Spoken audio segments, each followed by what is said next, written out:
Hours after U.S. Secretary of State Hillary Clinton left Kenyan soil, the true impact of her visit and some of the pretty hard-hitting deliberations that went on then are now emerging. In public, Clinton touched on what one could call the generalities. She, for instance, called on Kenya to ensure that the country holds a free and fair election that would be credible in the eyes of the world. She also praised some of the reforms the country has made, especially within the judiciary, and also threw in a good word about Kenya's efforts to restore stability in Somalia by fighting the Al-Shabaab menace through Operation Lindanchi. But behind closed doors, the U.S. Secretary of State is said to have been more outright in her assessment of political developments in Kenya, including the dynamics shaping the Kibaki succession race. Remember, I've been in politics. I have won elections and I have lost elections. And when you lose an election and when your supporters see you lose an election, it's important that they have to see that the process was fair. And that's what we hope for here for our friends in Kenya.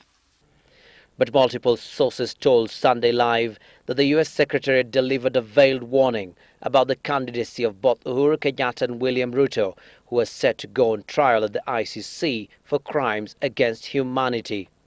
Sunday Live understands that towards the end of a meeting with Kibaki, Clinton had sought clarification from Kibaki on the government's position as to whether both Kenyatta and Ruto should run for the presidency.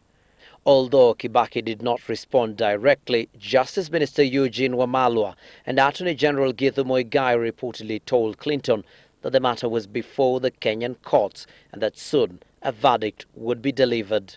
Wamalwa further reiterated that Kenya so far cooperated with the ICC and that position would not change even if the suspects were running for the presidency.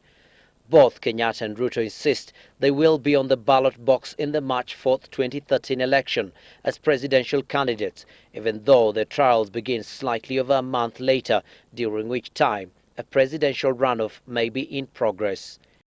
Of course, what happens in the elections is up to the people of Kenya.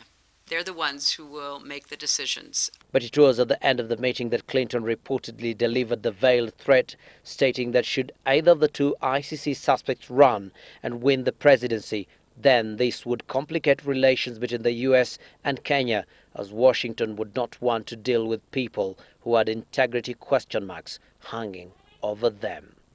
Abdi Osman, Sunday Live.